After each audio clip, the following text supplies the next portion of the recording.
First, let's address the elephant in the room. I am well aware that it may seem like a strange choice for an older white guy to be putting out a YouTube video about sexuality at exactly the same time that a horrific international sex trafficking operation is being revealed in real time. I'm aware that some people might think this is kind of tone deaf or perhaps even completely appropriate. But I am choosing to do it because I have found time and again in my experience that an open exploration and an open kind of vulnerability about pretty much everything in life is far preferable and seems to lead to much better results than secrecy and suppression. So here goes.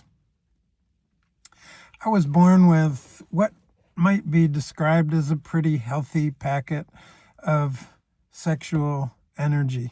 Of course, I didn't know it was sexual energy at the time. I had no clue what these feelings in my body were, or what they were about, or what the physiology of sex even was. But I remember one time in preschool, kindergarten, someone's home kindergarten in Hardwick, Vermont. I remember looking out the window with some of the other kids and seeing utility workers working high up in lifts and climbing power poles and doing all kinds of things that were fascinating and quite extraordinary to a group of young children. And I remember proudly declaring that one day I would be doing the same thing. And I also remember that I was not trying to impress the boys. I was trying to impress a certain girl. I had no idea what that was about, but I noticed. And I certainly noticed this compelling energy in my body and what it meant to explore that as a little boy who knew nothing about what was going on. I remember one night must have been moving under the covers in some suspicious way. I was a very young boy, and somehow my father walked by the slightly open door and noticed a movement or the sound or something, and he kind of cracked my door open and said, "Mac, what are you doing? What's going on in here?" And well, I didn't know what was going on. I was pretty damn sure it was going to be something my father was not going to approve of. So I did the smartest thing I could think of at the time. I pretended to be asleep. I didn't say a word. And finally, he gave up and moved on. What was interesting for me as I grew up was I had this very strong energy, sexual energy, relational energy, of course I didn't have any of these words for it or descriptions of it at the time, but this fascination with the masculine and the feminine and just the energy of that came along with that. So I had all this energy, but I was an incredibly shy and repressed young boy and then young man. I had all this energy to explore, and once I finally learned what sex was about and got more information about the actual anatomy and physiology of the whole thing, I had no capacity to even talk with a girl, let alone hold hands, kiss, or all the other things that were supposed to go along with this. I was so repressed. One of the greatest, if not the greatest, conflict of my younger life was this battle between this kind of compelling volcanic energy inside me and my complete inability to express it socially or relationally in any way at all. I remember when I think I must have been in junior high school, and there was this girl, this beautiful woman. I think she was Lebanese, and she was just the most beautiful young woman I had ever seen. And I was completely smitten with her and had just a horrible, impossible crush on her. And only later did I find out that she likewise had a crush on me. But I was so shy and so shut down that she was convinced that I hated her. That's how great the gap was between what was inside me wanting to express and what I actually could express. And it took me a long time to bridge that gap. I didn't have I had all kinds of clumsiness as a teenager. One weekend, my stepbrother, who was my same age, and I both invited out the same girl on the same weekend. And she said no to both of us. And I was so private about these things and so never talked about it that I never even knew my stepbrother was interested in her. And I certainly didn't know that she was asking him out. He was asking her out on the same weekend that I did. So that was the that was the kind of luck that I had as a young boy. The next girl I can remember inviting on a date, we had phones that hung on the wall and a cord, and it was hellish to find a time where you could actually call somebody where the room wasn't filled with the rest of your family. But I managed to finally call this girl and invited her to go to a movie, and she said yes. And I was so thrilled and scared. I went up onto the baseball field behind our house, and I ran around the bases like 30 times, just letting off steam. The date itself was considerably less exciting as I could not drive yet. So my brother took me, did not understand the situation or take the clues, sat with us during the movie, and that was that. The whole thing was kind of a bust. But gradually, the intensity of this energy began to bleed through, and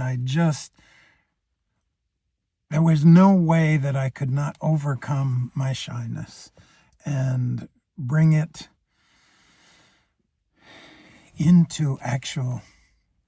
energy into actual relationship. The first sexual relationship I'll back up. The first woman I really dated, all I could manage to do was hold her hand. That was as far as I could go. We talked and talked and talked, and we stayed up all night, but holding her hand was about as brave as I got. I didn't have my first sexual relationship until I was late teens or early 20s, and it was short and explosive and clumsy, predictably clumsy, but there it was, this long felt barrier was finally broken through. And even though the barrier was broken through, this lifetime of conditioning about what it meant to be in relationship was still in place. I had a very traditional idea of what a relationship was, and that you found one person and you dated them and then you got married and all that stuff. And so everything, all this intensity was channeled into this rather narrow view of what was possible. And of course, like with a lot of people, it didn't fit. I went outside of bounds multiple times. I was never a highly promiscuous person, but I did explore different kinds of relationships, some of them natural and lovely, and some of them not quite as healthy or appropriate or viable. But I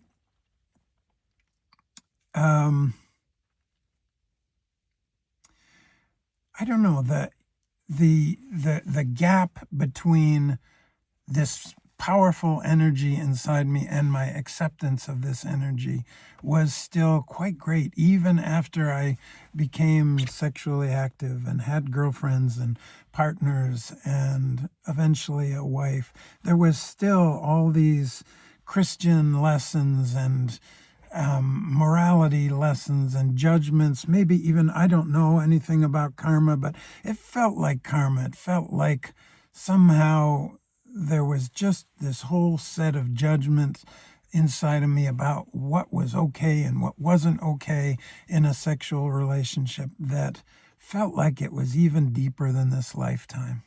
So this was what I was trying to work out.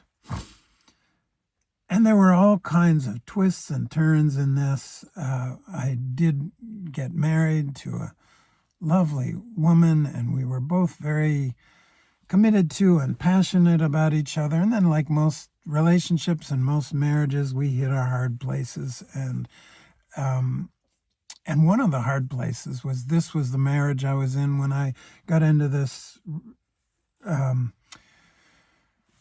relationship with this crazy spiritual teacher. He was a man, it was not a sexual relationship, but this kind of arrangement and this is very unhealthy arrangement with this spiritual teacher. And my wife was actually the person who found him and was drawn to him because he was a healer and she had had a long-term illness and she was looking for help and he was able to help her.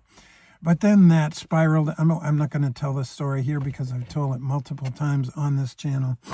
But basically, we very much came under the influence of this so-called spiritual teacher. And one of the things that he believed and taught and ultimately kind of insisted on, if we were going to continue to be in his orbit, was that sexuality was antithetical to the spiritual practice that he was teaching. That you could not ascend with your body, you could not refine your energy, you could not raise your kundalini energy if your kundalini energy was constantly leaking out or being thrown away on sexual activity. And that was just, at this point, I can't believe I fell for it, but I can see how I fell for it because it had a little slot in me that it could fit in, that, there's something suspicious about this, and the higher energy, sexual energy, is going to take you away from that. And there's a long history of abstinence and, various spiritual practices and all of that. And I bought into it. And so for a long time, I was not sexual at all, not in any way. And this was only a part of the distortion of working with this particular spiritual teacher, but it was a significant one. And it's just a measure of how much I allowed my life and my family's life to be controlled by this man. Fortunately, when this spiritual practice, this spiritual project, this spiritual scam blew up, it blew up everything in my life. And I've talked a lot about that here, but how that was ultimately a blessing because it stripped away so many hardened, yes, it was tremendously difficult. I was tremendously afraid and ashamed of what I had done and, had to go to prison for what I had done. But the benefit of this, I've talked about this here, but the benefit of this that I would only come to understand over time was that explosion, that fire would burn up all the false structures in my life. And I've talked extensively about that here, so I won't go into the details of that. But one of the many things that it burned up was this belief or this insistence that sexual energy was not spiritual, that it was antithetical to the spiritual, that it pulled your energy away from God and away from raising your energy up your spine to the crown chakra and all this. What I know, see personally, and if you believe in it, that's fine. But for me, it was bullshit. The whole thing was bullshit. It was all a terrible distortion. So I went to prison, and obviously, at least for me, being in prison was not a time to be sexual. Although there was more sex than anyone wanted to admit going on between inmates and the female correctional officers. It was strictly forbidden, but that didn't mean it didn't happen. But it certainly didn't happen for me. I used that time as time to reflect, time to heal, time to rest. And I remember when I got out of prison and I was living in a small room in someone else's house. I was renting a room because that's all that I had the money to do. One Friday evening, I had been out of prison for probably 3 or 4 months, and it was a Friday evening, and I remember I ate dinner and I went into my room and I was sitting down and I was thinking that I would sit there and meditate. And so I sat down in the chair, and something in me I don't know how to describe it, but it just revolted. It literally, it was like, I didn't exactly hear a voice, but it was like something inside me said, F you. We are not sitting here on a Friday night and freaking meditating any longer. This is done. You are not in prison anymore. You're in the world. Get out of here. Go meet people. Start living. Start dating. I had divorced my wife by this time. Start dating. Get out. Be alive. Live. And there was no denying this voice, and there was no denying this energy. And so I went on this exploration of what does it mean to be an older ex-con, just out of prison, no money, a massive restitution order. How the hell do you start dating under those circumstances? My daughter laughed, and when I expressed some trepidation about going on dating sites, she said, "What's the matter, Dad? You don't think you're a chick magnet?" But never one to walk away from a challenge. I did go on dating sites, and I did begin to explore what it meant to reclaim this part of my humanity, my relational self, my sexual self, my normal guy living in the world, wanting to relate to other human beings, to be a sexual being, a relational being, a social being.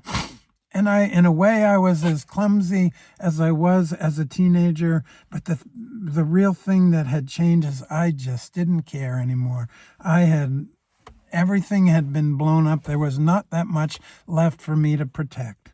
So I went on a local dating site, and I explained my situation. I explained that I'd just come out of prison, and to say that I was not necessarily the greatest catch in the world at that point was probably an understatement. I would write these passionate notes to women that I saw on the site and never hear anything back. I did hear back from a few, but nothing that was ever a great fit all around. And so a friend of mine at one point, actually one of the first woman I contacted after that night where I had that explosion that said, "Get out of here," I contacted this woman who I had known many years ago, and we were both in relationships at the time, and had not been a time for us to be in a relationship, but I contacted her and we had a conversation, but she was not in a place where she wanted to pursue anything. But she did tell me about this website called Spiritual Singles. And something about it struck me because my story, I figured if anyone was going to understand this, it would be someone who had maybe a spiritual perspective, who could understand how I could get lost in the ways that I did.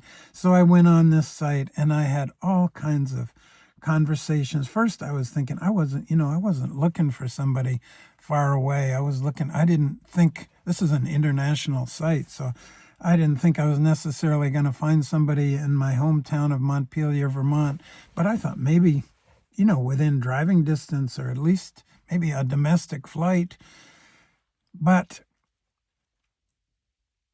I talked with people from all around the world. I just let myself explore. I let myself have these conversations. And the biggest thing that I did is that I just allowed myself to explore.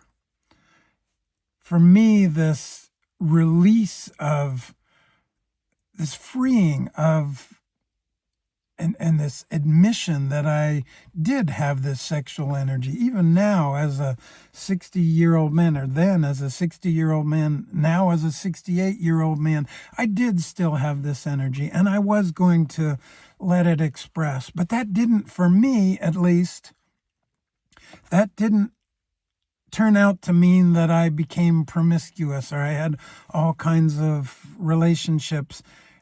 In fact, I've only had one in-person sexual relationship since I got out of prison. But what it did mean is that I allowed this energy to free up in myself. I stopped denying it. I stopped saying, oh, okay, this isn't really important, or I'll just kind of, go off into the proverbial closed room and do whatever I do and then go back to what's really important in life.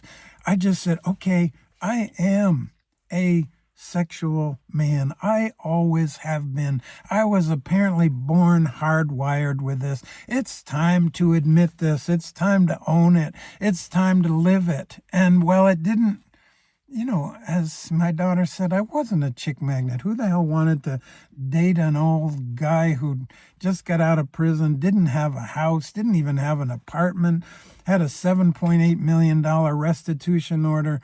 I was not exactly prime real estate on the dating website. So, but I did admit it to myself.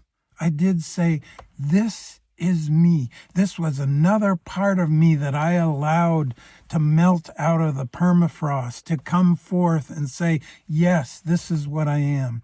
When I was on the websites, I talked passionately with different people. I allowed myself to explore. I allowed myself to experience intimacy with people who were a long way away and things I never had imagined in my life. So I allowed this energy, like so many other parts of me, to emerge from the permafrost of my life. And eventually, on that website, I met the woman who is now my wife. And I didn't feel shy with her. I didn't feel ashamed with her. I just felt open with her. And when the doors opened, they opened wide.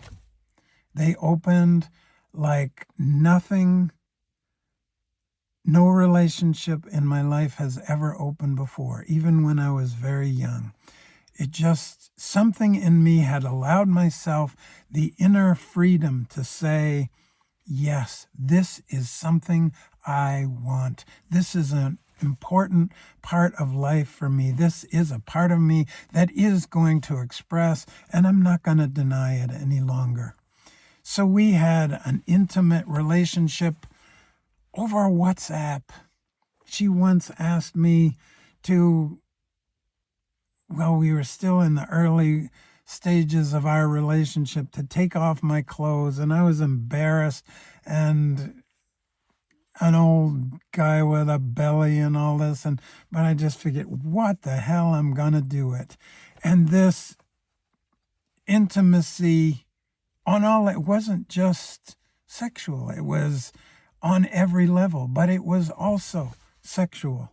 It was, she was open about this. I was finally ready to be open about this, and we shared this, and this was a part of how our relationship unfolded. And it was an essential part. And we shared everything. I remember telling her, I just want to be really honest with you.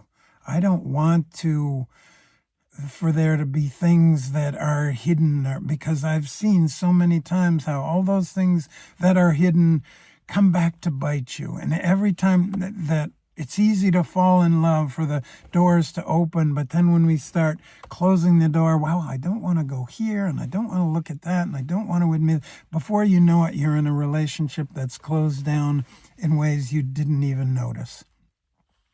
So we kept things open. I remember telling her and learning in the process. I said, sexuality, sex for me as a man, it isn't really all that personal.